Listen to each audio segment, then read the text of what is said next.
आजकल बालों के झड़ने, पतले नाखून और रूखी त्वचा की समस्या से परेशान लोग तेजी से बायोटिन सप्लीमेंट्स की ओर रुख कर रहे हैं। बाजार में हेयर ग्रोथ विटामिन के नाम से बिकने वाले कई उत्पादों में बायोटिन मुख्य तत्व होता है, लेकिन क्या वास्तव में बायोटिन किसी चमत्कार जैसा प्रभावी है? बायोटिन एक जरूरी विटामिन है जिसे विटामिन बी या विटामिन एच भी कहा जाता है। यह पानी में घुलने वाला विटामिन है और हमारे शरीर में खाने को ऊर्जा में बदलने का काम करता है। आसान शब्दों में कहें तो यह मेटाबॉलिज्म को सही तरीके से चलाने में मदद करता है। बायोटिन बालों, त्वचा और नाखूनों की सेहत के लिए भी बेहद अहम माना जाता है, क्योंकि यह केराटिन नाम के प्रोटीन के निर्माण में मदद करता है जो बालों और नाखूनों को मजबूत बनाता है। इसकी पर्याप्त मात्रा से बालों को मजबूती बनी रहती है, त्वचा स्वस्थ दिखती है और नाखून जल्दी नहीं टूटते। कमी से हो सकती है ये समस्याएं। आमतौर पर इसकी कमी देखने को मिलती है, क्योंकि यह कई खाने पीने की चीज़ों में मिलता है और आंतों के अच्छे बैक्टीरिया भी थोड़ी मात्रा में इसे बनाते हैं। फिर भी अगर शरीर में इसकी कमी हो जाए तो बाल ज़्यादा झड़ते हैं, त्वचा पर लाल या सूखे चकत्ते आना, नाखून कमजोर होना, थकान, मूड में बदलाव या हाथ पैरों में झंझनाहट जैसी दिक्कतें भी महसूस हो सकती है।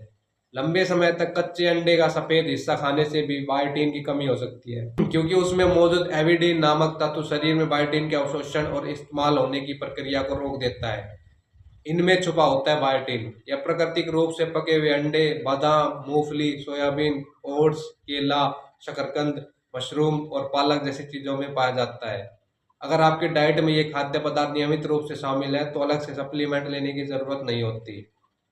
हालांकि अगर बाल झड़ने या अन्य लक्षणों की वजह से आप बायोटिन की गोलियां लेने का विचार कर रहे हैं तो पहले डॉक्टर से सलाह लेना बेहतर है, ताकि यह तय हो सके कि सच में इसकी जरूरत है या नहीं और कितनी मात्रा आपके लिए सही रहेगी। कितनी मात्रा होती है पर्याप्त? बायोटिन की रोजाना जरूरत ज़्यादा नहीं होती है। आमतौर पर वयस्क पुरुष और महिला को करीब 30 माइक्रोग्राम प्रतिदिन बायोटिन की आवश्यकता होती है, जबकि स्तनपान कराने वाली महिलाओं के लिए यह मात्रा लगभग 35 माइक्रोग्राम प्रतिदिन मानी जाती है।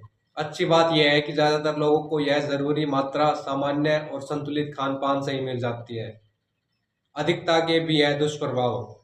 सामान्य और तय मात्रा में लिया गया बायोटिन आमतौर पर सुरक्षित माना जाता है, क्योंकि यह पानी में घुलने वाला विटामिन है और ज़रूरत से ज़्यादा मात्रा शरीर पेशाब के जरिए बाहर निकाल देता है। इसलिए संतुलित आहार से मिलने वाला बायोटिन आमतौर पर नुकसान नहीं करता। पर परेशानी तब होती है जब लोग बिना जांच व डॉक्टर की सलाह के ज़्यादा मात्रा यानी हाई डोज वाले सप्लीमेंट लेने लगते हैं। बाजार में 5,000 से 10,000 माइक्रोग्राम तक के बायोटिन सप्लीमेंट्स आसानी से मिल जाते हैं, जिन्हें कई लोग बाल तेजी से बढ़ाने की उम्मीद में लंबे समय तक लेते रहते हैं। ज़्यादा मात्रा लेने पर कुछ लोगों में मुहासे, त्वचा पर दाने, पेट दर्द, जी मचलाना या हल्की एलर्जी जैसी दिक्कतें हो सकती है। जांचें बिगाड़ सकता है। सबसे बड़ी सावधानी यह है कि यह ज़्यादा मात्रा में लिया गया बायोटिन कई ब्लड टेस्ट की रिपोर्ट को प्रभावित कर सकता है, खासकर थायराइड, हार्ट से जुड़े टेस्ट और कुछ हार्मोन जांच में गलत नतीजे आ सकते हैं। इससे बीमारी की गलत पहचान या बेवजह इलाज शुरू होने का खतरा बढ़ सकता है। इसलिए अगर आप बायोटिन की गोलियां ले रहे हैं और ब्लड टेस्ट कराने वाले हैं तो डॉक्टर को यह ज़रूर बताएं। कई बार जांच से कुछ दिन पहले सप्लीमेंट बंद करने की सलाह दी जाती है ताकि रिपोर्ट सही आ सके।